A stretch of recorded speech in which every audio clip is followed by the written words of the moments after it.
Au programme, nous allons présenter les 7 recrues, comme je l'ai dit. Donc, je vais vous les faire dans l'ordre. Gaëtan Charbonnier, Gauthier Larsonneur. On fera donc les 2 recrues nantaises en même temps, c'est-à-dire Denis Sapia et Kader Bamba. Puis après, Lamine Fomba. Et aussi, nous aurons donc Pavlovic, le défenseur central. Messieurs, pour ces arrivées, est-ce que vous êtes plutôt satisfaits? Ah oui, j'ai oublié Nkunku aussi. Nkunku qui, on peut le dire, a fait une forte impression sur son dernier match, malgré 2 premiers matchs assez compliqués. Mais sinon, oui, par rapport aux recrues que tu as dit, on sent quand même qu'il y a un apport de toutes les recrues qui sont arrivées. Il y a eu un apport depuis le début. Donc, je pense que c'est des joueurs qui étaient importants à avoir dans l'effectif pour viser quelque chose. Je suis assez d'accord. Je pense qu'il y avait un gros besoin sur certains postes. Il y avait un mercato d'été qui n'avait pas apporté satisfaction. Il fallait vraiment bouger pour inverser quelque chose et amener un. On l'a vu, que ce soit le gardien ou le neuf, principalement. J'avais quelques doutes, pas forcément, mais des questions sur certains joueurs, que ce soit Apia ou Nkunku, par rapport à certains chiffres que j'avais vus, mais comme quoi les chiffres, parfois, d'un endroit à l'autre, ils donnent une image un peu faussée. Et je suis content que pour l'instant, Nkunku et Apia, ils arrivent à montrer des choses positives. Donc j'espère que pour eux, ça va perdurer dans le temps et pour la SSE aussi. Ouais, effectivement, on a quand même apporté aussi un certain leadership. On peut penser avec Gauthier Larsonneur et Gaëtan Charbonnier. On a aussi déjà, je pense, restructuré la défense. Enfin aussi régler le problème du gardien. Larsonneur, c'est quand même, on va dire, du top niveau Ligue 2, Ligue 1, on va dire. Donc quelque chose qui pouvait au moins rassurer la défense, qu'on avait bien besoin. Pire défense de Ligue 2 quand même, la Saint-Etienne. C'est un peu mieux, oui, c'est sûr que même Apia t'apporte une expérience défensive. On peut le voir sur le dernier match, ce double rôle qu'il a, ça aide beaucoup en défense. Et puis ouais, après, Charbonnier, de toute façon, il te fallait un neuf, il te fallait un vrai buteur. Et là, je pense que tu as pris Monsieur Ligue 2, comme on peut l'appeler. Ouais. Charbonnier qui a déjà marqué 3 buts avec la Saint-Etienne en 6 matchs. C'est quand même plutôt un bon ratio pour un attaquant. Puis après, Ryan Nkunku a fait quand même un gros match là contre Annecy. Il a délivré 2 passes décisives dans un rôle assez hybride, un peu piston et ailier gauche. Il a vraiment fait un match très sérieux. Après, on verra ce que pourra apporter Bamba et Pomba et Pavlovic plus dans le temps. Ils seront, dire que Bamba s'est blessé, donc pour lui, ça viendra après. Et Pavlovic et Fomba viennent à peine d'arriver, donc on attendra la confirmation pour ces joueurs-là. Et ceux qui sont arrivés ont déjà montré de l'impact positif, donc c'est clairement un bon signe pour aller vers l'avant. Maintenant, il ne reste plus qu'à gagner ces matchs qu'il faut. C'est tout simplement ça. Il faut faire rentrer des points. Ah ouais, il faut faire rentrer des points, peu importe la manière, peu importe le score. Il faut inverser absolument cette tendance le plus vite possible pour pas... Comme la saison dernière, à chaque fois, on repoussait le truc. Oui, mais on va y arriver. Oui, mais on va y arriver. Et au final, tu vois que ça tombe. Donc, il faut vraiment qu'il y ait un basculement positif dans le plus bref délai, au final. C'est le top de la Ligue 2. Hein. Au niveau 9, c'est le top. Ouais, ici, de toute façon, concrètement, il est venu pour une chose, faire monter le club. Furlan, qui avait déjà mis des choses en place, qu'il connaît bien, le voulait pour ça. Il vient, il a planté 17 buts, mais au-delà des buts, voilà, c'est l'importance qu'il avait dans le jeu, quoi, et dans le schéma. Juste avant que je prenne la parole, voilà, j'entendais, on veut maintenant mettre des buts, aller à l'essentiel. Dans ces cas-là, je suis pas certain, par contre, que ce soit le joueur idéal. C'est lui plutôt, il a une culture football assez large. Il aime le jeu, c'est comme ça en tout cas qu'il aime jouer. Il aime toucher beaucoup de ballons. Je ne sais pas comment il sera utilisé, si c'est avec Crasso devant, pas Crasso, mais ça aura son importance parce que quand il touche pas beaucoup le ballon, il s'agace, il aime reculer très bas. Voilà, faut être conscient de ça. C'est pas un neuf comme on l'entend en fait. Il a les stats de numéro 9, mais il joue comme un 9,5, voire plus bas s'il a envie de toucher le ballon. Il fait un peu ce qu'il veut et c'est comme ça que ça marchait ici. Il faut reconnaître aussi que lui laisser cette liberté, c'est presque l'assurance d'un jeu offensif léché. Ouais, Ouais, mais il sur base. apporte quelque chose, hein. Au-delà des buts, comme tu le disais, il apporte quelque chose, hein. Et ça, il a une espèce d'aura, j'ai l'impression. Il y a le fait de l'avoir sur le terrain avec son caractère, qui des fois peut tourner au carton jaune, mais il a un côté rassurant, je trouve, hein, parce que il permet certaines choses. Il a son expérience qui parle pour lui en Ligue 2, où il a toujours fait de bonnes choses. Moi, j'aime bien le personnage aussi, même si des fois, comme tu dis, il s'agace facilement, parce qu'il a envie, il a vraiment cette motivation permanente sur le terrain. Il veut apporter quelque chose à l'équipe. Il est capable de donner des buts, d'en marquer aussi, de stabiliser l'attaque et de garder les ballons. Et techniquement, il est quand même loin d'être dégueulasse. Donc, il y a beaucoup de choses sur Charbonnier, moi, que je trouve bien. C'est clair que Charbonnier, au niveau technique, c'est quelque chose quand même, hein. Moi, j'ai pu le voir rien que sur sa rentrée face à Annecy, sur le premier match où il arrive. euh, Même si c'était sous une pluie battante, même si c'était dans un match hyper compliqué, sur un terrain compliqué, tu sentais tout de suite que niveau techniquement, il faisait le geste juste pour décaler le jeu sur un côté ou sur l'autre. Et vraiment, même en jeu de pivot, il est vachement intéressant aussi. Ouais. C'est un très très bon joueur. Non, mais il est intéressant aussi en jeu de pied. En fait, il est intéressant dans beaucoup de palettes, hein. En Ligue 2, encore une fois, c'est un championnat qu'il connaît parfaitement, qu'il maîtrise parfaitement, et son niveau quand même est un peu au-dessus de la Ligue 2, malheureusement, certainement un peu en dessous de la Ligue 1, donc il faudrait créer une division pour lui. Mais, mais voilà, mais c'est son jeu de pivot, en fait, il pourrait être utilisé, mais souvent, en fait, il est grand. On se dit, on le met devant, il est passé partout, on le met devant, c'est un Giroud. Mais concrètement, en Ligue 2, il jouerait plus comme Zlatan, quoi. Lui, faut lui laisser une liberté assez importante. Je pense que c'est dans sa liberté qu'il y a la réussite aussi du collectif. Parce que malgré que ce soit un attaquant, il est pas égoïste. Il fera croquer tout le monde du moment que lui prend du plaisir. Il est intelligent. Il est très Et intelligent. est-ce que tu pourrais nous donner un petit peu ses points forts et ses points faibles, Gaëtan Charbonnier? Ben, sincèrement, en Ligue 2, il n'a pas vraiment de points faibles, hein. Les points faibles, ça va être ce mauvais caractère, les mauvais jours où véritablement l'équipe va pas jouer comme il le veut, il va pas réussir à toucher le nombre de ballons qu'il souhaite. Et là, ça peut l'agacer. Et quand il s'agace, il sort de son match, il sort de sa position, ça aide pas toujours l'équipe. Mais sincèrement, là, on est en train d'être à la marge, hein. Voilà, Charbonnier, ça se passe 95% du temps très bien. Et ses points forts, c'est une vision du jeu, je crois. C'est au-delà du fait d'être efficace face au but, ça c'est indéniable. Il a surtout, ouais, je pense, un QI football au-dessus de la moyenne pour ce qui est de la Ligue 2. Et donc, encore une fois, si on accepte de le laisser faire dans certaines phases, ça va être exceptionnel. Moi, j'ai connu en Ligue 2 avec Ajaccio la saison passée Crasso, qui est un super attaquant. C'est vrai que si vous arrivez à les faire combiner tous les deux, ouais, bah, vous n'allez pas rester longtemps où vous êtes, quoi. On Non, mais l'espère. c'est vrai qu'on a senti vraiment le sens du but parce que toujours, et puis surtout, tu disais son QI football. Moi, je pense surtout à son but à Sochaux où il a l'intelligence de contrôler et de jongler et de se la mettre parfaitement pour enchaîner sur une demi-volée. Et non, mais vraiment un sens du but inné. Et on aurait presque. Il est fait pour ça, quoi. Il est vraiment fait pour calculer ça et le sens du but lui est tout le temps destiné en fait. Ah bah, après, tu peux même me dire, Et- dire le but contre Niort, hein. À la Oui, 90e, l'intelligence de faire ce crochet-là et pas de frapper en une comme énormément d'attaquants auraient fait, tu sens qu'il sait ce qu'il fait et que quand il est devant la cage, il sait ce qu'il veut faire et où il veut mettre le ballon, il le mettra. Ça, c'est clair. Ouais. Bah, moi, le but de Niort, ça me parle parce que je regardais le match puisqu'Auxerre allait jouer en Coupe de France Niort, donc je voulais voir à peu près à quoi m'attendre pour Niort. Et effectivement, c'est symbolique de Charbonnier. Franchement, 95% des attaquants auraient mis une mine directe. Et en fait, il sait très bien qu'avec une petite touche, là où certains s'inquiètent, en fait, la petite touche de balle supplémentaire, elle lui permet d'avoir au contraire 100% de réussite. Donc, mais c'est cette intelligence-là, cette expérience-là, encore une fois, il en a vu d'autres. Après, peut-être.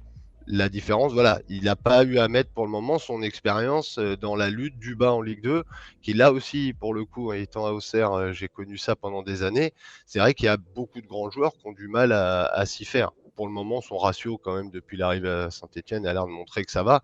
Mais voilà, c'est vrai que c'est aussi un championnat différent dans le championnat de la Ligue 2 qui est déjà particulier. Et tu pourrais quand même nous parler un petit peu de son caractère, le niveau mental, que ça soit sur le terrain ou même en dehors du terrain, dans les vestiaires. Bah, en dehors du terrain, c'est très compliqué d'en parler parce que pour le coup, il est pas trop un homme de médias, donc on n'a pas de grande relation avec. Il aime pas, voilà, il sait jouer de ça d'ailleurs. Il sait, mais ça, je pense, que c'est l'école Jean-Marc Furlan. Quand ça va mal, et ça peut être le cas actuellement chez vous, il sait prendre un peu les critiques sur lui. Il sait faire comprendre à tout le monde qu'il faut laisser faire ça et au contraire s'en servir comme d'une force intérieure pour mieux répliquer le jour où ça ira mieux. C'est de bonne guerre. Il a su le faire à Auxerre et ça a plutôt bien fonctionné. Sinon, c'est un gagneur, quoi. Donc ça, on sent ce caractère même à l'entraînement, quoi. Il aime pas perdre, etc. Maintenant, à l'entraînement, c'est pareil. Il faudra pas s'étonner qu'il rate quelques séances. J'espère qu'ils en sont conscients. C'est comme ça aussi qu'il donne la plénitude le week-end. Il n'est pas trop voilà. Il prend soin de son corps, donc les séances en début de semaine, bon, à son âge, il en a vu d'autres, c'est pas forcément là que se gagne le match. Maintenant, il faut que tout le monde soit d'accord avec ça, quoi. Moi, je pense qu'ils ont dû le comprendre dans le staff parce qu'on est quand même sur un joueur très expérimenté. Ça risque. Pour lui, je pense que le staff aussi a dû comprendre qu'il faut prendre aussi soin de ce genre de joueur. On l'a vu, là, il avait été touché au dos à Bastia, donc là, il va peut-être revenir en pleine forme. On les souhaite face à Dijon. Et est-ce que tu aurais une petite anecdote aussi par rapport à Gaëtan Charbonnier à Auxerre? J'ai pas d'anecdote particulière, c'est juste que juste ce gars-là, il est venu pour faire monter Auxerre, qui vivait sa 10e saison en Ligue 2. Et concrètement, il l'a dit, il l'a fait. C'est ça, Charbonnier. Là, forcément, c'est une demi-saison, donc c'est difficile de donner des chiffres. Mais concrètement, c'est un mec qui va claquer de toute façon, quoi qu'il arrive, 15-20 buts en Ligue 2 chaque saison, parce qu'il sait faire. Et même si certains peuvent se dire c'est un peu hautain ou quoi, non, c'est juste, c'est rationnel, quoi. C'est son championnat, il le maîtrise parfaitement. Et sincèrement, c'est d'avoir pour Saint-Etienne dans la situation actuelle, franchement, je le redis, c'est un énorme coup fait dans le championnat. Je pense Ouais, que clairement. C'est un coup en termes même de leadership aussi, je pense. Il doit aussi tirer les mecs vers le haut, hein, parce qu'il y avait peut-être besoin aussi dans l'effectif. Qui arrive, qu'un mec qui a quoi, 33 ans, 33 ans. 34, ouais, c'est ça, 34. 34. L'âge, machin, le mec qui a connu quand même les montées. Alors c'est vrai que c'est peut-être un nouveau championnat, mais pour lui, ça doit être aussi une nouvelle expérience et peut-être qu'il l'aborde d'une autre manière, mais tout en sachant que ça va être un cadre dès qu'il arrive. Mais il faut parler football, quoi. Par contre, va falloir que ce soit le maintien par le football. C'est-à-dire juste le combat. Je suis pas sûr que ce soit le gars.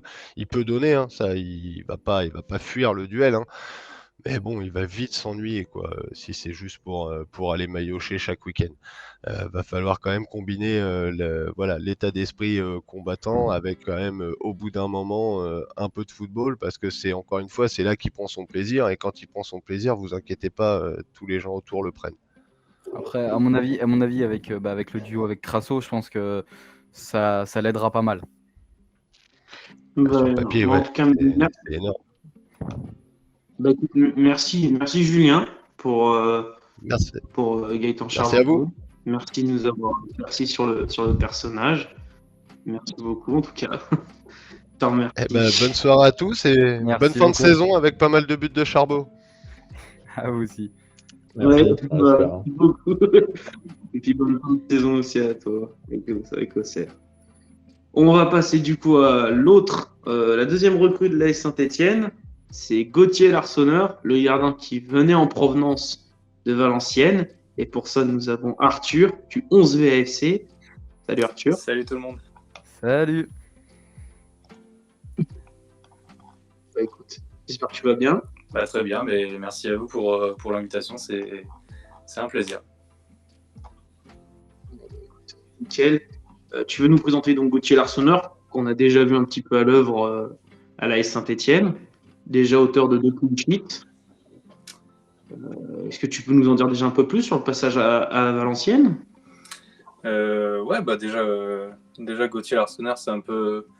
c'est un peu une arrivée qu'on n'attendait pas à Valenciennes en début de saison. On attendait plutôt Stéphane Badjic, que vous connaissez bien aussi du côté de Saint-Etienne, qui finalement est arrivé cet hiver, mais devait arriver cet été. Au final, a choisi de signer à Bristol, en Angleterre. Et donc Valenciennes a mis toutes ses forces dans le recrutement de Gauthier Arsener, alors que Gauthier Arsener, si on suit un peu la Ligue 1, la Ligue 2, on sait que c'est un très bon gardien de but qui a un peu pêché en Ligue 1 avec Brest, qui a eu du mal et qui a été mis sur le banc par un très bon Bizotte qui fait le boulot à Brest. Et voilà, c'était une carrière un petit peu à l'arrêt pour Gauthier Arsener, alors qu'il y avait des très bons espoirs placés en lui. C'est quand même un jeune gardien qui a brillé très tôt en Ligue 2 et qui a été propulsé en Ligue 1 assez jeune. Voilà, il est arrivé à Valenciennes notamment grâce à Jérémy Janot, que j'ai pas besoin de vous présenter non plus. On le connaît bien. Ça va. Et du coup, c'est ça, c'est Jérémy Janot qui participe beaucoup au recrutement de Gauthier Arsener. Il sait reconnaître les bons gardiens, ça je ne me fais pas de soucis. Et du coup Gauthier arrive comme ça. Et dès le début, dès les premiers entraînements qu'on a vus cet été, un mort de faim, quoi. Un gars qui donne le sourire, que ce soit à l'entraînement ou sur le terrain, qui amène de la joie de vivre dans le groupe et qui aussi fait parler de lui par ses performances, parce qu'à Valenciennes, même s'il est resté que 6 mois, il aura laissé un très très très très bon souvenir à tous les supporters du VFC, parce que il a participé beaucoup au très bon début de saison de Valenciennes, et Valenciennes a un peu plus de mal, un petit peu plus de mal depuis, mais a fait un très bon début de saison, notamment grâce aux arrêts exceptionnels de Gauthier Arsener, qui a sauvé pas mal de points, que ce soit contre Sochaux en début de saison, contre le Paris FC. Il a fait énormément de grosses parades décisives qui ramenaient des points. Et voilà, en 6 mois, même s'il n'est resté que 6 mois à Valenciennes, il a marqué très positivement le nord de la France. Vincent, tu aurais un avis sur Gauthier Arsener, toi? Ah ben oui, il a fait 6 mois à Valenciennes qui lui ont permis d'être le meilleur gardien de Ligue 2, sans contestation possible pour moi. Voilà, j'avais regardé ses chiffres, j'avais vu ses prestations aussi. Il n'y a aucun doute là-dessus. C'est un très bon coup de Saint-Etienne. Il avait besoin de se relancer par rapport à sa période brestoise qui s'était finie un petit peu à nos de boudin. Mais le choix a été judicieux de passer par la Ligue 2, avec un Janot qui, à mon avis, psychologiquement, a dû l'aider aussi à repartir en avant. Donc, ça s'est très bien passé. Je suis content pour lui parce que, au-delà de ses performances, il y a quand même le personnage qui est plaisant, je trouve. Il dégage quelque chose de positif, de bon, j'ai envie de dire. Il a toujours envie d'aller vers l'avant, il discute, il est souriant. C'est pas tous les gardiens qui sont souriants, parce qu'il y en a beaucoup qui font la gueule aussi. Mais tout ce portrait-là, moi, je trouve que c'est attirant. C'est un mec, j'aurais envie de discuter avec lui et de le connaître. Et bon, la performance sur le terrain prédomine aussi. Donc tout ça fait que, pour moi, c'est vraiment un très bon coup et je le valide à 100% à l'aise. Ah, c'est clair que de toute façon, on l'a vu tout de suite quand il est arrivé, les premiers matchs, il a été vraiment exceptionnel. Alors, exceptionnel. Je m'enflamme un peu, mais au vu de ce qu'on a eu depuis le début de la saison, on sent que c'est un gardien qui, dans la tête, il est bien. Il est rassurant. Il se rassure, il rassure la défense, il rassure tout le peuple vert, ça je pense je peux le dire, parce que clairement, voilà. Et puis, on voit aussi qu'il parle énormément. C'est un gardien qui parle énormément. Limite, j'ai eu l'impression sur certains matchs qu'il était adjoint, parce que je le voyais beaucoup parler à l'adjoint de Batles en lui disant, voilà, il y a ça, il y a ça. C'est quelqu'un qui aime énormément parler, énormément, je pense, il voit le jeu, donc il aime beaucoup aider ses coéquipiers par cette voie-là, quoi.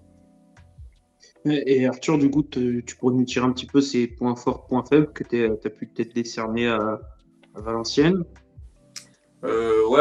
Ses points forts, comme vous le disiez un petit peu tous, il y a sa communication. Déjà sur le terrain, sur le terrain, il parle énormément, mais pas forcément, pas qu'à ses défenseurs, il parle aussi, il parle à tout le monde, et c'est ça qui est aussi intéressant, et le fait d'être une position très reculée dans le jeu, il voit évidemment tout le terrain, il voit tout ce qui se passe, et il voit les espaces libres, et ça aide énormément ses coéquipiers.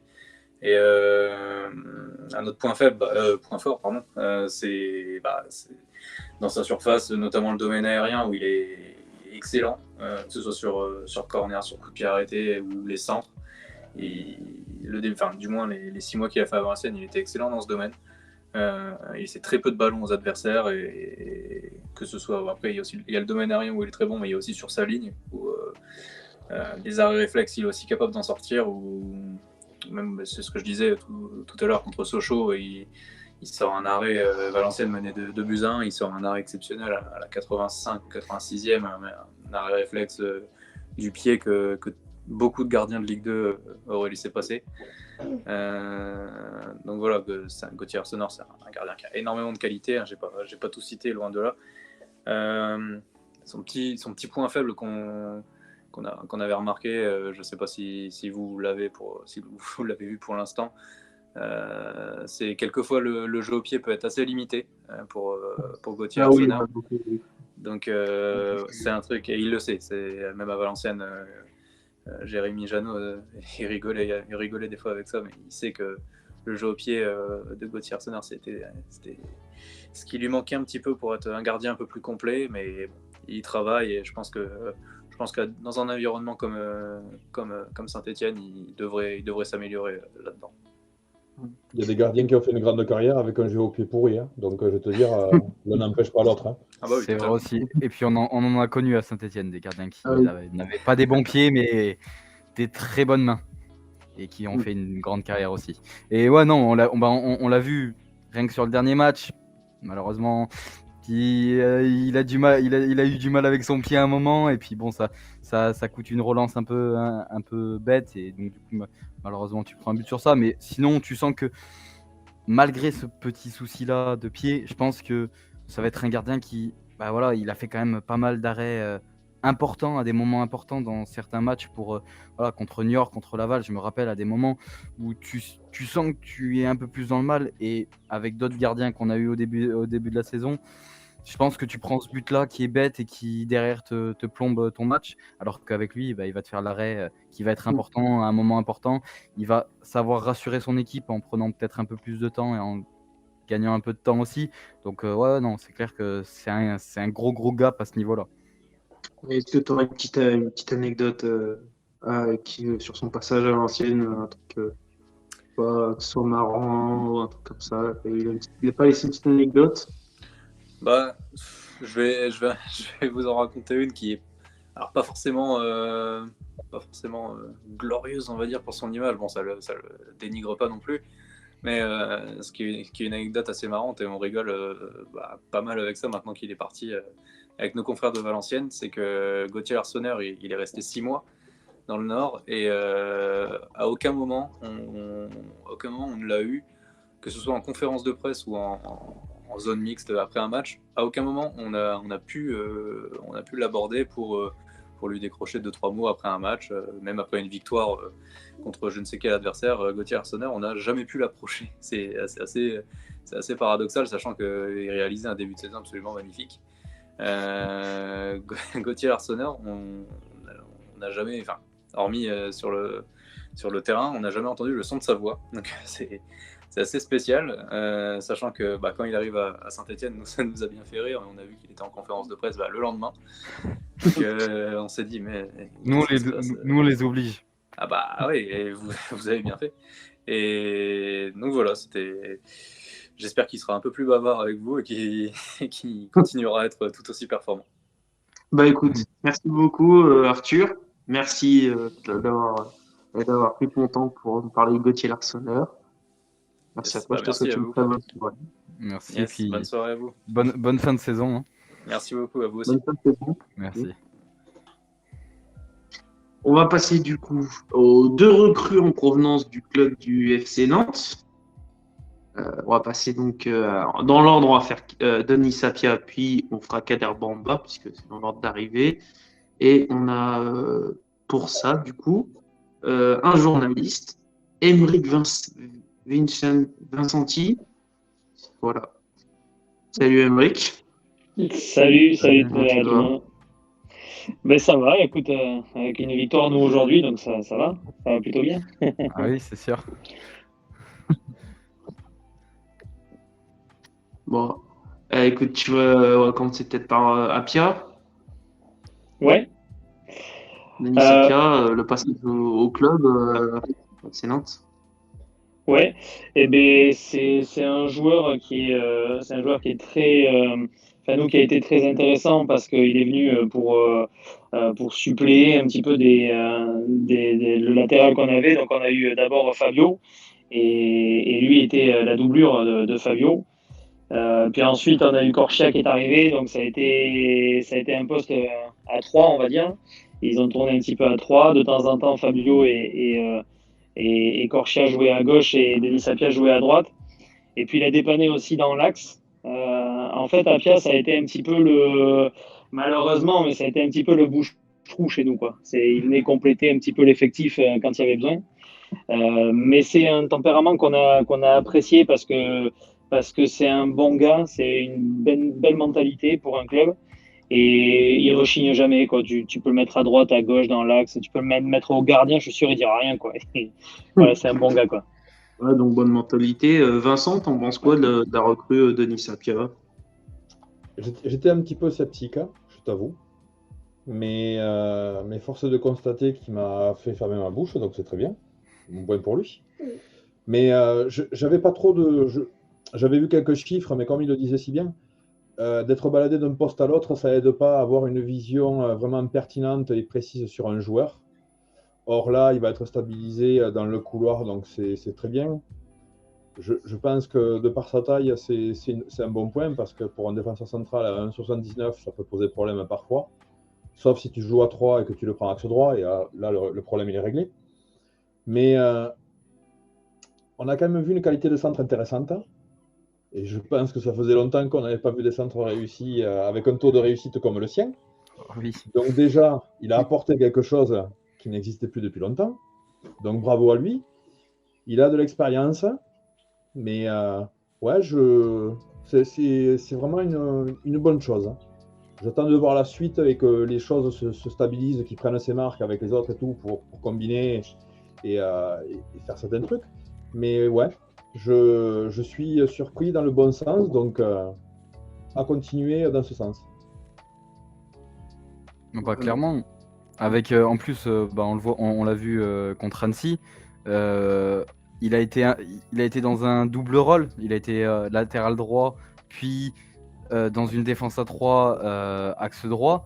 Et ce déplacement comme ça, il l'a bien assuré. Il l'a même très très bien assuré.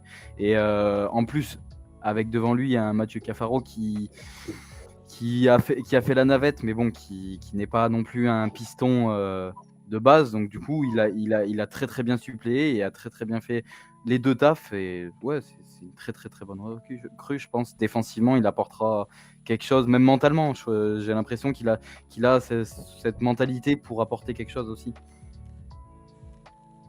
Ok, ouais, pas de souci. Aymeric, est-ce que tu pourrais nous en dire plus sur ces points forts et points faibles comme joueur?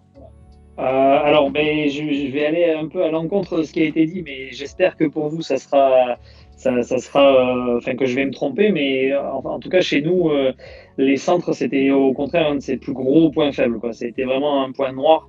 C'était catastrophique. Donc si chez vous, il réussit ses centres, eh ben, franchement, tant mieux pour vous, parce que nous, ça n'a pas été une réussite. Voilà. Après, ouais, dans ses qualités, je pense que c'est l'abnégation, quoi. C'est quelqu'un qui, même si tu perds 3-0, lui, il sera au combat, quoi. Il sera là et il va pas sombrer avec tout le reste de l'équipe. Si jamais tout le reste de l'équipe sombre, lui, il va être au contact et il va y aller, quoi. Il va jamais rien lâcher. Et après, dans les points faibles, je pense qu'avec l'âge, il commence à perdre un petit peu de vitesse et d'accélération.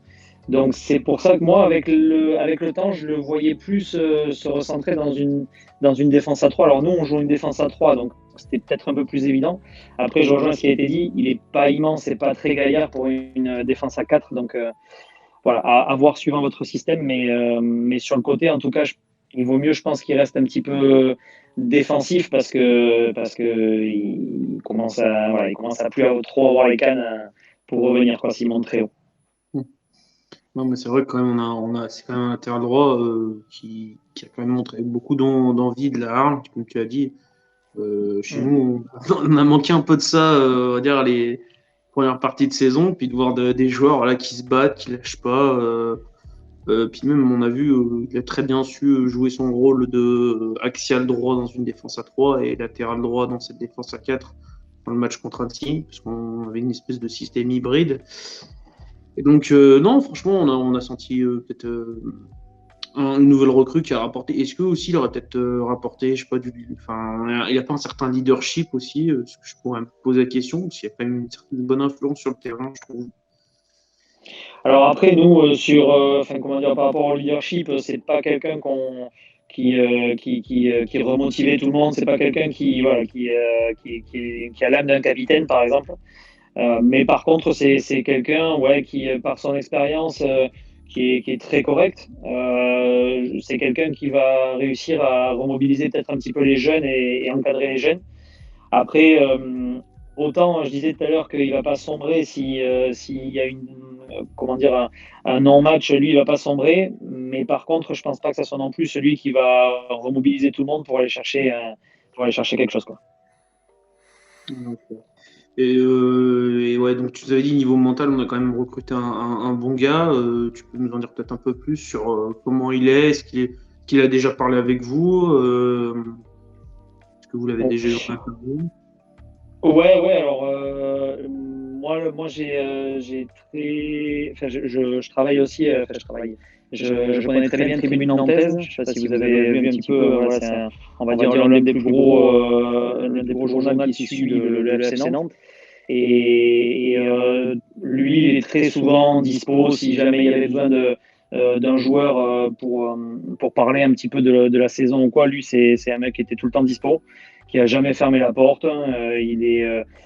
C'est vraiment un mec bien, quoi. La définition du mec bien, c'est quelqu'un qui, s'il est dispo, il va venir parler. S'il faut aller signer des autographes, il va aller signer des autographes. S'il y a des gamins qui veulent faire des photos, il va faire des photos. C'est vraiment le mec bien. Et sur le terrain, c'est la même chose. Je n'ai pas souvenir à Nantes qu'il ait eu un problème avec un joueur sur le terrain à se chauffer un petit peu ou quoi. J'ai pas le souvenir. Ce qui est marrant parce que du coup, c'est quand même quelqu'un qui a l'âme d'un combattant. Mais il cherche pas l'emmerde. Enfin, c'est pas quelqu'un de mauvais, quoi. C'est vraiment pas quelqu'un de mauvais. Et du coup, voilà, je pense que c'est le genre d'état d'esprit, en tout cas, qu'on aime bien avoir dans un collectif, quoi. Ouais.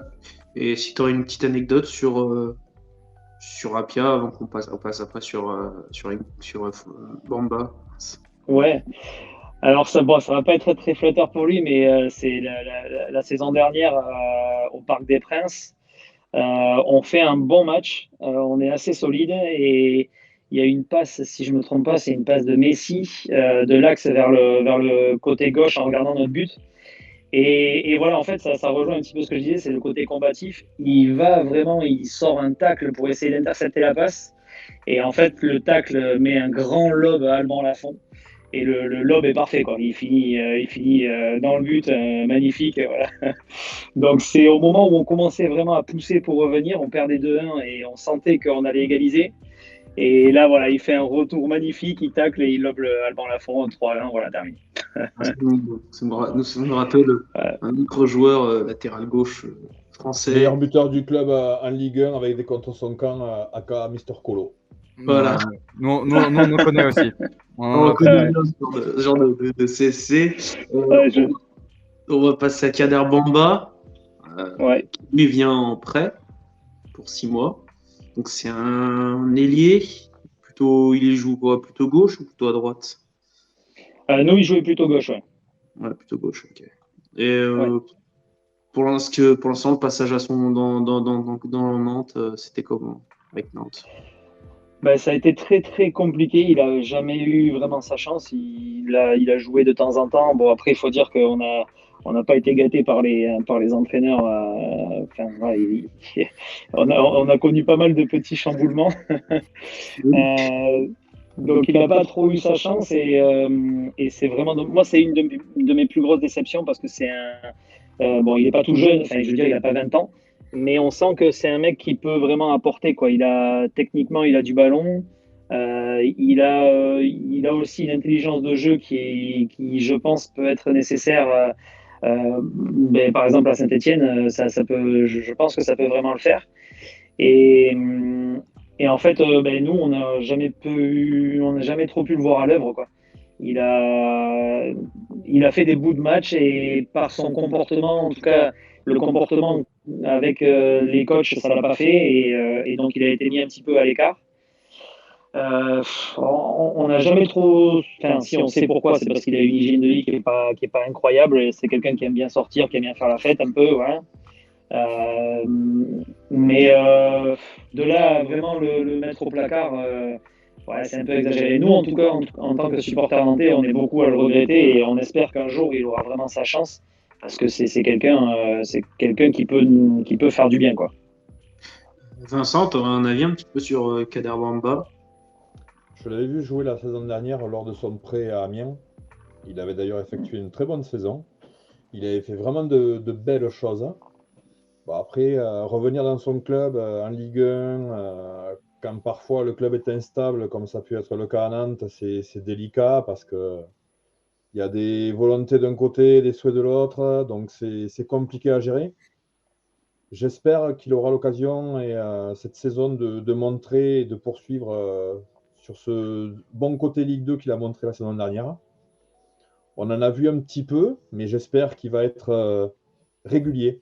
Moi, c'est ce que j'attends de lui, qu'il soit juste dans ses choix et régulier dans ses prestations, qu'il soit titulaire ou remplaçant, et qu'il mette le football avant toute chose et desiderata qu'on a pu entendre.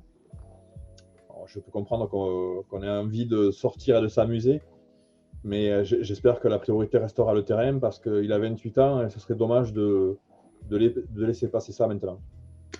Après, à Saint-Etienne, les joueurs qui aiment faire la fête, on en a connu. On en a connu. On n'est pas les derniers pour ça. Mais est-ce que avec son hygiène de vie, vient pas énormément de blessures du coup, avec une hygiène de vie à ce niveau-là, ou alors il n'a pas été tant blessé que ça dans son passage à Nantes? Nous, il a jamais été. J'ai pas le souvenir qu'il ait été, comment dire, pas appelé parce qu'il était blessé. C'est plus, il n'était pas appelé parce qu'il faisait pas partie du groupe en fait, quoi. Et en fait, nous, sur les ailes, on n'a pas grand monde. On a du monde, mais bon voilà, ça aurait pas été choquant en fait d'avoir Bamba dans le groupe remplaçant parce qu'aujourd'hui il n'a pas le niveau pour être titulaire à Nantes. Mais c'est vraiment du gâchis parce que entre son comportement et son hygiène de vie, je pense que lui aussi a beaucoup de torts. Mais c'est du gâchis parce que c'est vraiment un joueur qui a du ballon, quoi, qui vraiment joue bien, hein. Ça se voit, de toute façon, quand tu le vois faire des fois, il fait des passes qui cassent des lignes, il percute, il fixe, il a vraiment du ballon, il sent le foot, quoi. Ouais. Et est-ce que tu aurais une petite anecdote sur lui à nous dire? Alors là, c'est pareil, je me souviens d'un but qu'il met. Ça, je pense qu'il vous en mettra un comme ça parce que c'est sa spéciale.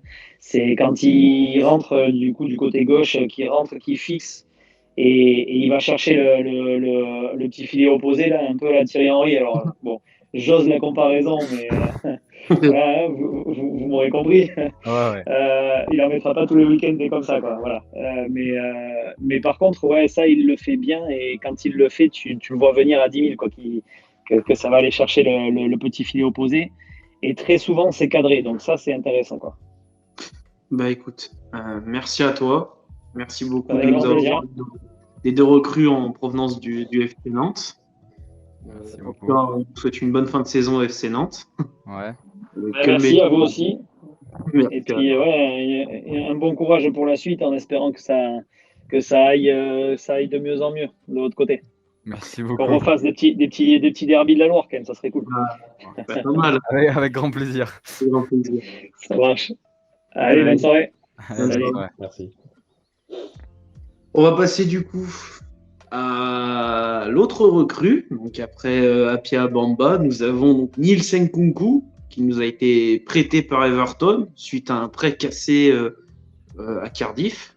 Donc Nielsen Nkunku, déjà je voudrais quand même avoir l'avis de Vincent. Qu'est-ce que tu en penses, toi, de Nielsen Nkunku, latéral gauche, piston plutôt même, gauche? J'aurais plutôt dit piston.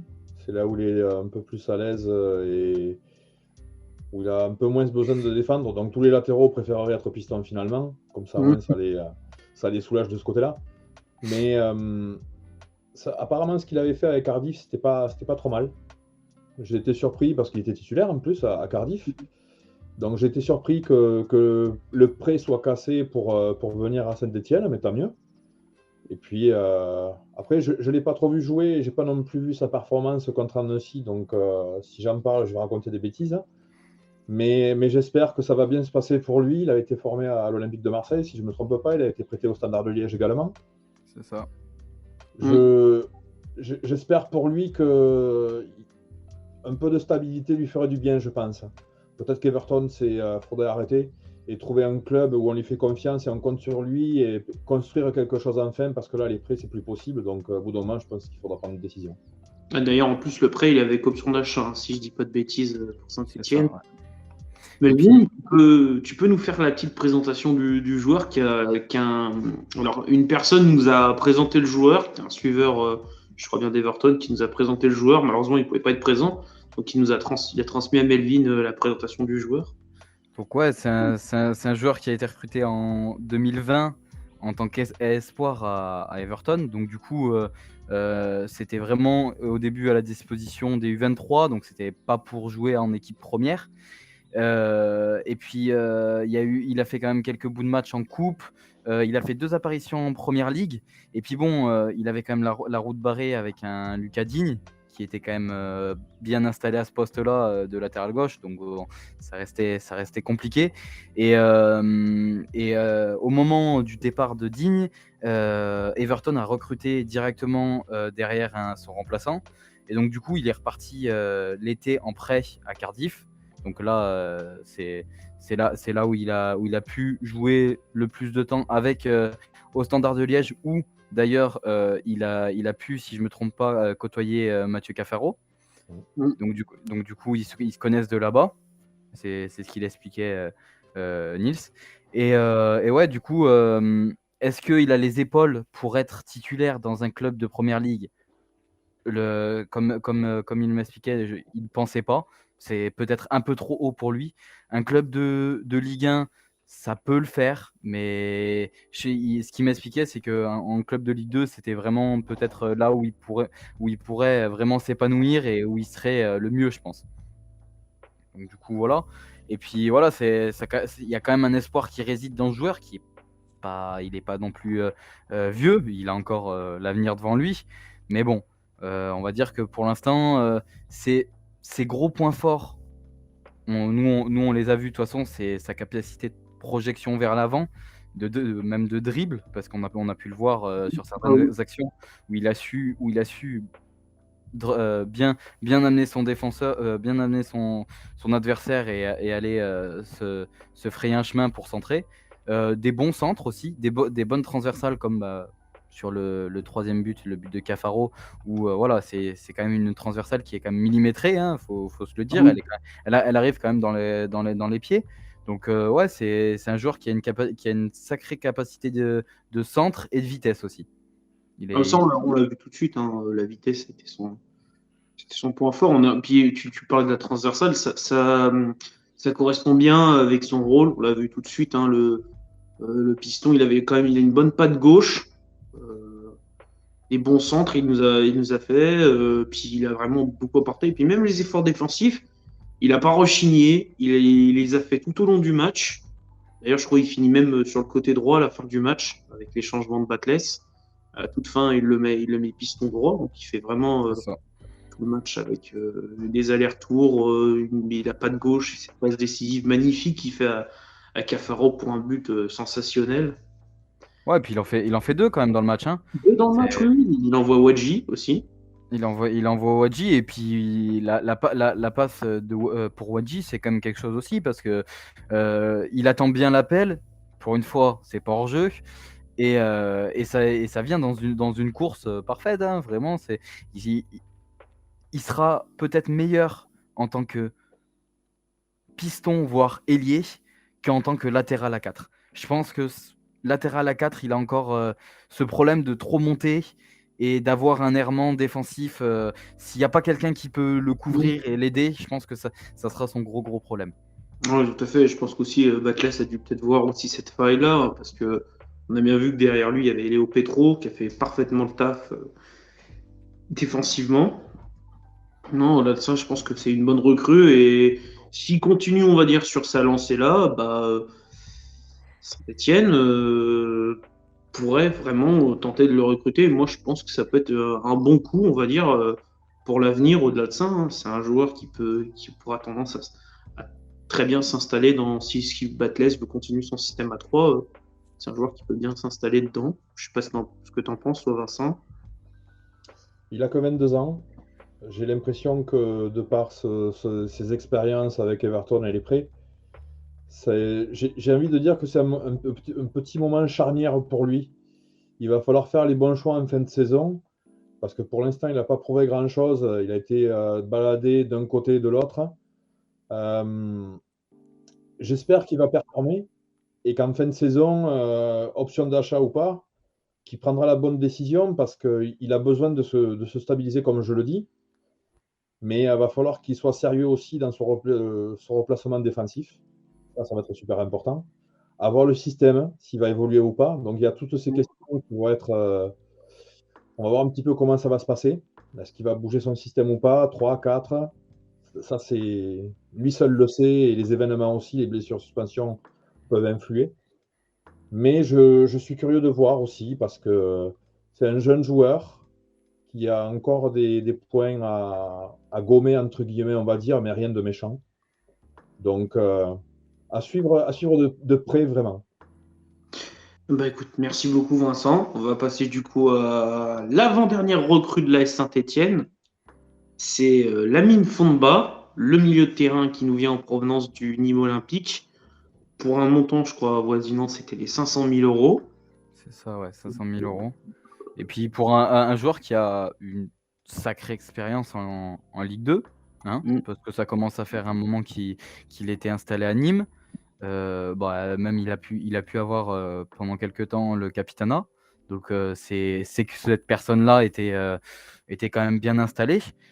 À 26 ans, un milieu défensif plutôt hargneux, plutôt dans le combat. Je pense que c'est peut-être ce qui nous manquait dans ce milieu, un peu avec un créateur comme Bouchoirie et quelqu'un de physique comme Mouefek, mais plus projeté vers l'avant. Un vrai 6 avec une force, c'est peut-être le top.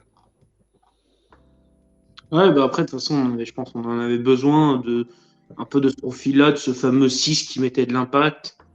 Parce que ce que tu en penses, Vincent, de Lamine Fondba, c'est une bonne recrue pour la Saint-Etienne? Ouais. Surtout là où le milieu est quand même. On était quand même bien garni à ce poste-là, on va dire. Oui, j'ai l'impression que c'était pas non plus le secteur de jeu qui demandait une recrue absolument. Il est grand, par contre, il est fin. C'est pas Oui. c'est pas une grosse caisse de 1,88 et 85 kg. Il est quand même assez fin comme physique. Hein. Est-ce qu'on va le faire jouer en 6? Bon, je veux voir. Je veux voir, parce que je sais qu'à Nîmes, il était formé à Auxerre. Hein. Il a été transféré à Nîmes pour 4 millions d'euros, il me semble. C'est ça, ouais. Pendant une période, il ne jouait pas 6. Hein. Il jouait plutôt 8, parce que c'était Cubas qui jouait 6 au Nîmes Olympique. Hein. À voir. Est-ce qu'il va correspondre vraiment au profil qu'il manquait à ce poste de 6 physique, qui est capable de mettre des tampons et de casser certaines choses? Je l'espère. Je pense que lui aussi, il a 25 ans. Il a fait beaucoup de Ligue 2, un petit peu de Ligue 1 aussi.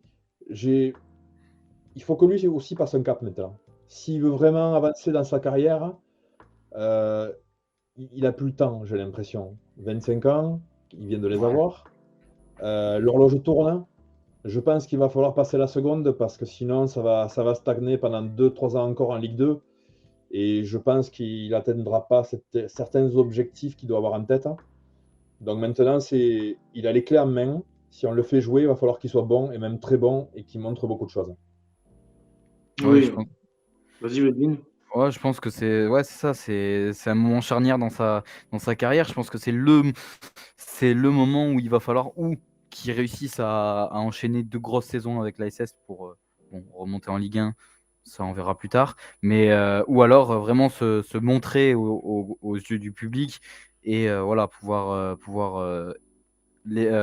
monter d'un cran et monter en Ligue 1, voir ce qu'il peut faire en Ligue 1. Parce que à 25-26 ans, quand tu commences à avoir fait plusieurs saisons en Ligue 2, tu as peut-être ce souhait aussi de voir plus haut, de voir à l'échelon dessus, voir si tu en es capable. Après, il y a des joueurs comme Gaëtan Charbonnier qui ont pu essayer et qui n'en ont pas plus réussi que ça et qui préfèrent la Ligue 2.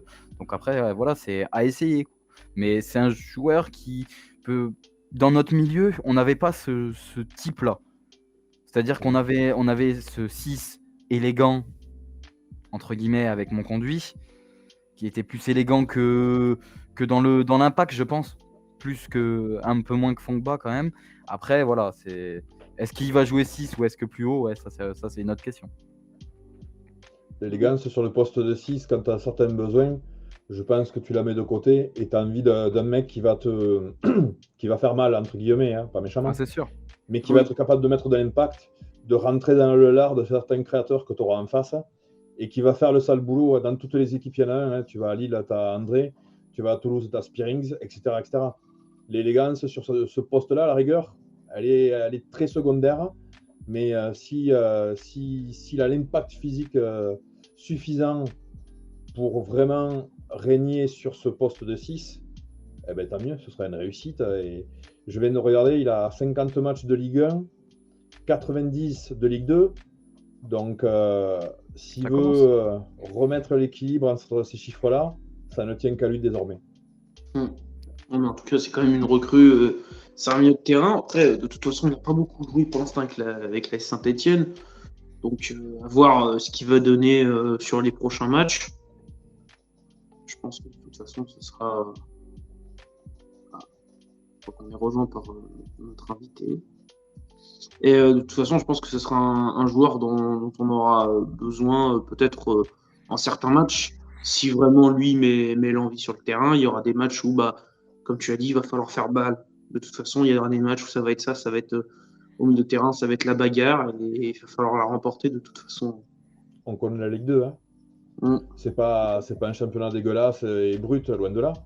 Mais parfois, il y a des matchs où tu as besoin de ce profil-là parce que c'est compliqué, parce que tu n'arrives pas à ressortir et qu'en face, ça joue d'une certaine manière. Donc, pouvoir ajouter un profil différent qui correspond à la Ligue 2, ben, tant mieux. Et si ça fonctionne et que ça permet d'atteindre les objectifs de tout le monde, c'est encore mieux. Ouais, surtout. Et puis, l'avantage qu'on a avec ce recrutement-là, c'est que c'est pas quelqu'un qui arrive à court de forme déjà de une, parce que voilà, c'est titulaire à Nîmes. Titulaire à Nîmes et que tu chopes du coup à un concurrent direct, ça c'est aussi c'est important quand même, malgré tout. Ça veut dire que tu es quand même attractif, c'est un bien grand mot, mais que tu arrives à choper quelqu'un qui est titulaire dans un club qui est juste à côté de toi, ça montre quand même un certain truc. Et je pense que c'est un joueur qui va pouvoir être utile sur les 6 prochains mois parce que à Nîmes, il a connu, il connaît lui ce championnat plus bas. Il le connaît, il l'a connu, il l'a vu, il sait comment s'y adapter, comment faire. Dans certains matchs, je pense qu'il sait aussi mettre l'impact physique parce que il a dû le faire à Nîmes, parce que Nîmes en avait besoin de cet impact physique, de casser certaines contre-attaques, parce que contre Bastia, ça a été ça. J'ai une action en tête où on perd le ballon après un corner, ça part en contre-attaque, il vient juste mettre son pied en opposition pour faire tomber faire tomber et casser cette contre-attaque. Je pense que c'est un joueur qui est dans ce style-là, dans ce registre-là, où il va être capable de mettre l'impact physique quand le ballon est au milieu, tout ça, et aussi de faire ce joueur intelligent, de casser la contre-attaque, d'être là, présent à des moments importants, je pense. Au vu du profil et au vu du joueur que c'est. À lui de le montrer. Ouais, c'est ça. À lui de montrer ses qualités. Là, il a été titulaire, si je ne me trompe pas, c'était titulaire contre Bastia et après rentré contre Annecy. Voilà, c'est à lui de suppléer ce milieu qui a besoin aussi de souffler par moment. Donc, à lui de se mettre au diapason et d'être bon à ce niveau-là aussi. Alors, de toute façon, on aura besoin de ce genre de joueur. Et puis pour lui aussi, comme tu as dit Vincent, personnellement, sa carrière elle a besoin d'évoluer. Donc on va passer à la toute dernière recrue de l'AS Saint-Etienne, annoncée dans les dernières heures du mercato, une recrue en provenance de Croatie qui est venue en voiture. L'anecdote est quand même sympa. On a donc recruté Pavlovic, le défenseur central, et pour ça, on a Raph Chader. Merci de ta présence. Merci à vous. Merci et au plaisir d'échanger au sujet de Pavlovic. Tu vas nous parler du coup de son passage, c'était à l'Amiens FC. Il était arrivé, alors c'est drôle parce qu'il est arrivé dans les mêmes conditions. Il est arrivé le 31 août ou le 1er septembre, je ne sais plus. Il est arrivé vraiment en fin de mercato. Il avait pour but de remplacer, c'était Opoku qui s'était fait les croisés quelques semaines d'avant. Et il devait solidifier la défense à 3 de Hilsberger. Bon, au début, il était à 4 derrière. Et ensuite, il a fait la saison entière. Mais au bout de quelques mois, il voulait déjà quitter le club. Il voulait rejoindre un autre club, je ne sais plus lequel à l'époque. Mais en tout cas, en fait, comme il venait d'Angers, il avait l'expérience Ligue 1. En Ligue 2, c'est sûr qu'il faisait la div. C'est-à-dire que dès les premiers matchs, il s'est imposé au point de changer limite de système de jeu et de jouer en défense à 3 et de le laisser lui vraiment dans l'axe parce qu'il avait vraiment ce côté il joue un peu plus bas pour justement réguler vraiment la défense à 3 et non, ça a été une bonne recrue pour Amiens, mais bon, après il a voulu quitter au bout de quelques mois, donc c'est pour ça qu'il a fait qu'une saison au final, il est reparti en Croatie. Écoute Vincent, qu'est-ce que tu penses de cette recrue des derniers instants de la Saint-Etienne, ce défenseur central? Moi je pense qu'il a, de toute façon, il a l'expérience Ligue 1 qu'il avait eu à Angers. Alors je t'avoue que j'ai pas suivi ses 6 mois en Croatie. Franchement, je sais qu'encore l'an dernier, il faisait partie des meilleurs centraux de Ligue 2. Enfin, franchement, il avait vraiment, il était régulier. En plus, il marquait parfois sur corner. Je crois, il a dû faire 25 matchs, quelque chose comme ça. Donc pour la Ligue 2, c'est largement suffisant. Je pense pas qu'en 6 mois, il est régressé pour ne plus avoir le niveau Ligue 2, mais moi, je pense que surtout pour la lutte pour le maintien, des joueurs d'expérience, c'est toujours bénéfique. Et voilà, moi je suis pas un supporter. Enfin, voilà, je supporte une autre équipe que Saint-Etienne, mais je regarde quand même les matchs de Saint-Etienne de temps en temps. Je pense qu'il vous fera pas de mal. Et, enfin, en tout cas, j'espère qu'il pourra maintenir le bateau et apporter ce qu'il a apporté à Amiens en 2021-2022. Vincent, qu'est-ce que tu en penses, toi, de cette recrue qui est vraiment arrivée dans les tout derniers instants? Surprenant. Je t'avoue que j'ai été surpris d'entendre son nom, surtout quand on m'a dit qu'il venait en voiture. Là, on peut parler de motivation. Je pense que le constat il est clair. Ah oui. Il vient pour un prêt de 6 mois. Il a 32 ans. On va voir un petit peu dans quelles conditions il va être aligné par rapport à Briançon et après quand il sera remis de sa blessure. Ouais, j'avoue que j'ai été grandement surpris et je le suis encore, très honnêtement. Après, ça reste un joueur de complément. Hein. Faut pas non plus se dire qu'il vient pour être titulaire toute la saison.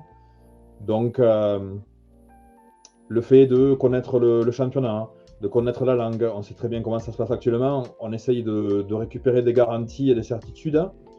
C'est sûr que si tu prends un jeune malaisien, ça va être compliqué, même s'il a un gros talent en perspective.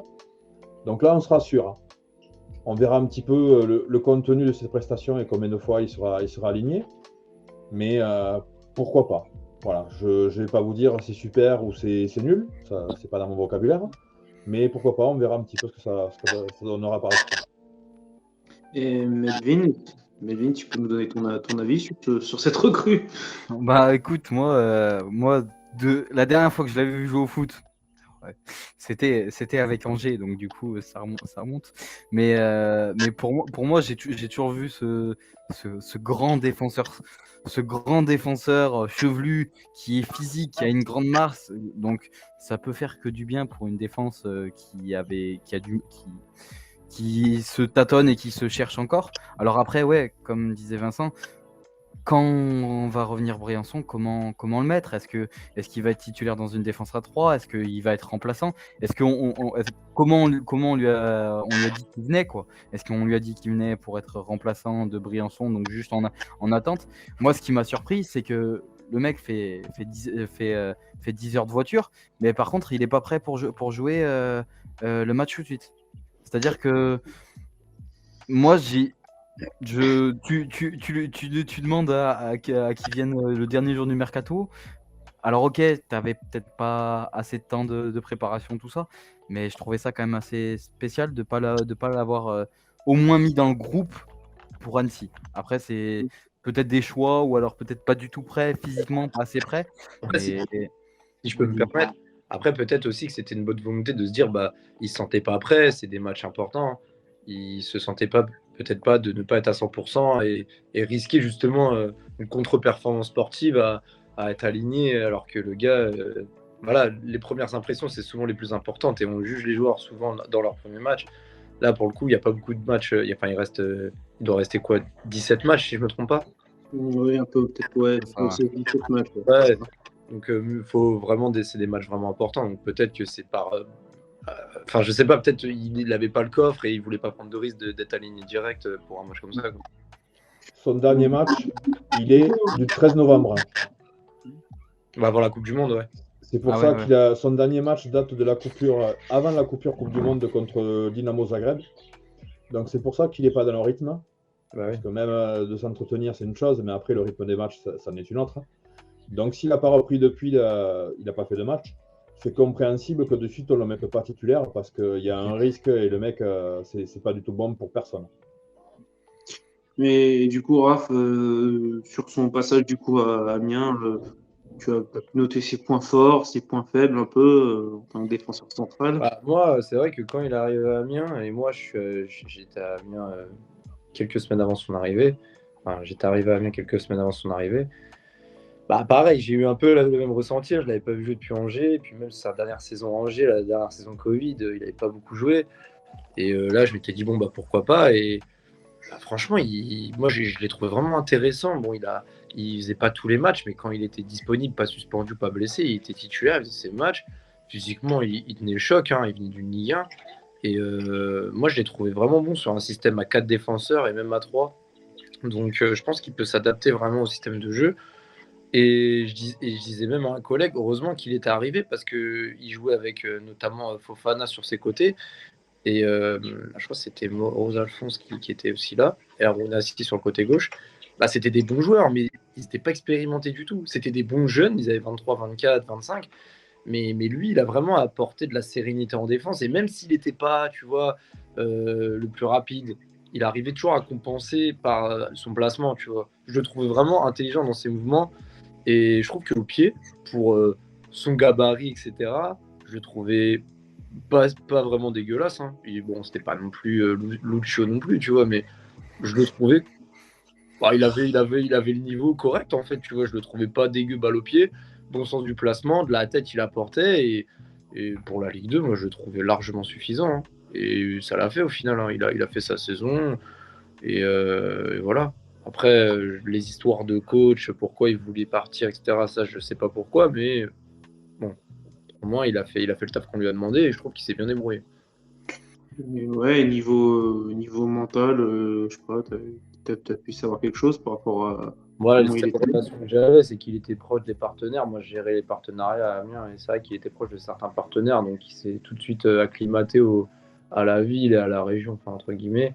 Donc, c'était pas le gars qui faisait. Enfin, très proche des supporters, il s'arrêtait beaucoup pour prendre des photos. Enfin, quand il est dans un projet, je pense qu'il s'y implique. Enfin, c'est con ce que je dis, hein, c'est pas parce qu'il prend des photos que voilà, mais je pense qu'il s'y implique.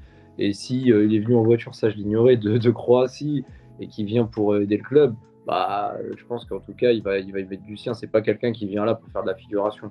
Après, comme je l'ai dit, je l'ai pas vu jouer depuis son match contre le Paris FC en fin de championnat avec Amiens. Je sais pas aujourd'hui ce qu'il vaut, mais bon, en tout cas, moi je pense que le niveau Ligue 2, il l'a. Si physiquement, si la condition physique, il la retrouve, je pense qu'il pourra apporter. Après, voilà, il a 32 ans, je sais pas où est-ce qu'il en est aujourd'hui, mais il y a moins d'un an, en tout cas, je l'ai encore vu jouer et je trouvais qu'il avait le niveau Ligue 2. Oui, puis c'est un défenseur qui, on peut le dire aussi, est bon défensivement, mais offensivement, il s'est planté aussi. Il sait être offensif, il l'a même dit en conférence de presse. Il a dit comme quoi son rôle pouvait être défensif, mais il a joué, et puis même à Angers, il avait joué numéro 9. Il avait joué numéro 9 pendant quelques matchs à Angers à l'époque, là, quand ils étaient deuxième de Ligue 1, je me rappelle. Il avait dépanné un petit peu. Ah, mais il a marqué contre nous, donc oui, on se souvient bien. Bah oui. Ah oui, il avait marqué au Chaudron, je me rappelle. Un vrai attaquant, il avait même fait comme ça. Je me rappelle. Oui, un vrai attaquant. On a recruté un défenseur qui sait marquer et qui aime marquer et qui aime être offensif aussi, il l'a dit. Donc, ouais. Non, bon, je pense que sur le niveau jeu aérien, ça doit être quand même sa spécialité, je pense, surtout. Le jeu aérien, c'est quand même pour 1m93, sans dire de bêtises. 98. Il dépasse le 98. 1,98. Ah oui, donc on est quand même sur un défenseur sur une belle taille pour du jeu de tête. Donc, que ce soit défensif ou même offensif, ça peut être pas mal. Surtout quand tu es sur des matchs de fin de saison où tu te bats pour ta peau, souvent la décision elle se fait sur coup de pied arrêté, sur des coups francs de dernière minute, et avoir un gabarit comme ça, c'est pas mal. Hein. C'est pas mal. Que ce soit des attaques ou des attaques adverses, hein, je veux dire, c'est toujours important d'avoir des mecs qui gagnent des duels de la tête, quoi. Et est-ce que tu aurais une petite anecdote sur son passage à l'Amiens SC? Une anecdote. Ouais, comme je le disais, il était proche d'un partenaire du club à qui je m'entendais bien, et bon, ils se voyaient beaucoup en dehors. Des fois, ils se faisaient des bouffes ensemble, et moi, moi, j'étais pas avec eux, mais c'est vrai que c'était vraiment quelqu'un de très sympathique et qui était assez blagueur, parce qu'en fait, quand tu le vois, un grand, tu te dis, ouais, lui, il rigole pas, mais en fait, c'est un bon chambreur. Donc, je le connais pas personnellement, mais j'entendais beaucoup de choses comme quoi c'était un bon vivant, et il aimait bien rigoler, quoi. C'était un bon gars. Je pense que c'est pas le mec qui va se renfermer sur lui-même, bien au contraire. C'est un gars qui s'adapte rapidement et qui est bon à vivre. Bon à vivre, pardon.